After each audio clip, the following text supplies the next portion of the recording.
So what is going on, guys? Today we're going to be taking a look at Transformers RID 2016. It's 2016 or 2015. Grimlock. Yes, kind of an odd one to pick, but it's Grimlock nonetheless. And this figure's really good. Like, he's solid. Once again, I don't know what it is with the Value Village finds, but I realized this guy is a Value Village find as well. And I found him in a bag. I picked him up. And man, is he a good $3, honestly. Like, he was great to get for that price. Yeah, this figure's really good. He comes with no accessories. One downside of him, but he didn't really have any accessories in the show. The other downside, he's a deluxe class. Technically what was called Warrior class. And there he is next to Shadow Panther. To prove the scaling. Yeah, so Grimlock probably should have been a Voyager, but they did not make Voyagers for that line, and they still don't for the kid shows. I don't know why they don't make big ones anymore, and when they do, they're like the stupidly gimmicky figures, and in this case, he probably should have been.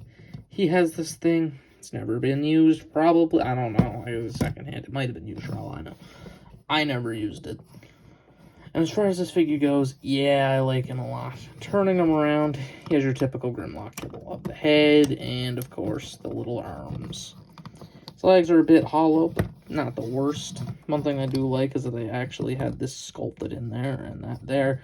That's the real tail. They just kind of sculpted that there to make it look like it does something. And I mean, as far as the design goes, the green is awesome. It's kind of weird seeing Grimlock be green. Also, the face sculpt is a bit interesting. I like the shoulders a lot. I like the nice slope to them. These look nice.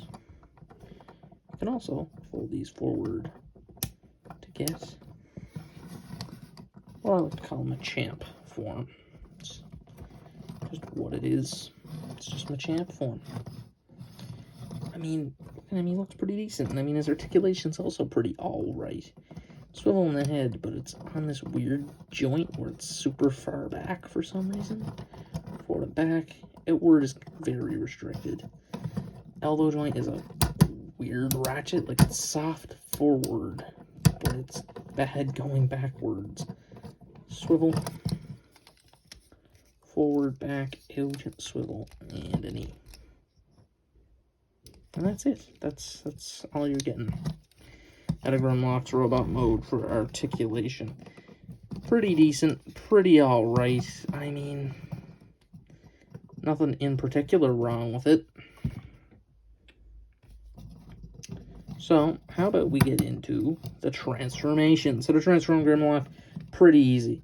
Flip in his hands, like so. Come to the arms, pull them down, and then Machamp form him. Or you can give him little shrimp arms, if you'd like. Come to the back, fold up the dino head over his actual head. Come to the legs and combine them. But before you do that, flip out his tail.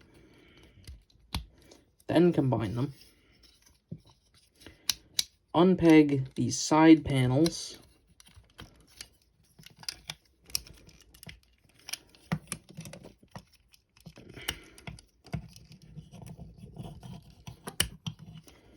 And then you gotta do the same thing on this side, but for some reason it doesn't want to do it right now. There we go. Peg them together like that, and then you can come to the front, and of course you can just kind of get them under there. They kind of peg in, or they should. They kind of go up over the hip. Rotate the arm around, and then make sure that the legs are the right way.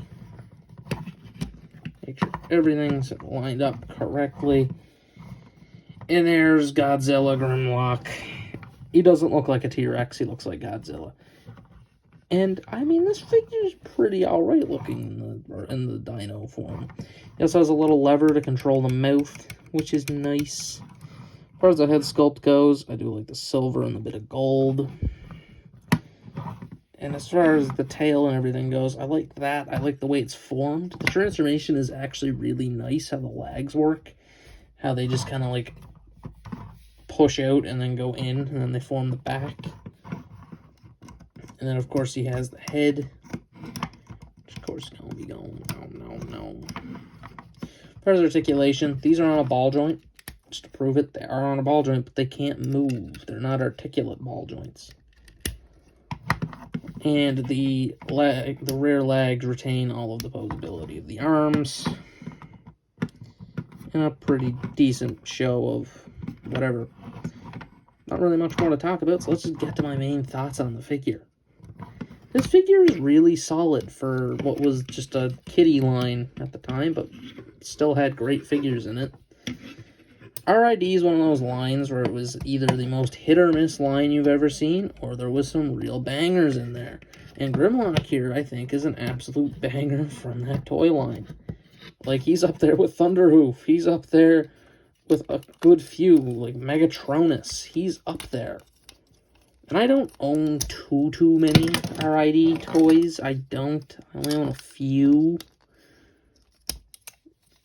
And I've only, I think, taken a look at, like, what, one of them? Other than Grimlock here? I think it was Thunderhoof, right? Or did I take another look at them? I'm not sure. I could be forgetting. But Grimlock is just great, all things considered. I think he's great. If you ever had a chance to pick one up, I'd recommend it. I would. And what am I going to give him? I'm going to give him a 4.5 out of 5. Why is he getting a 4.5? The lack of an accessory. If he had an accessory, he doesn't have any, but it would have been cool to at least give him something. You know? Also the fact that he's not a bigger figure. He's tiny comparatively to what he should be.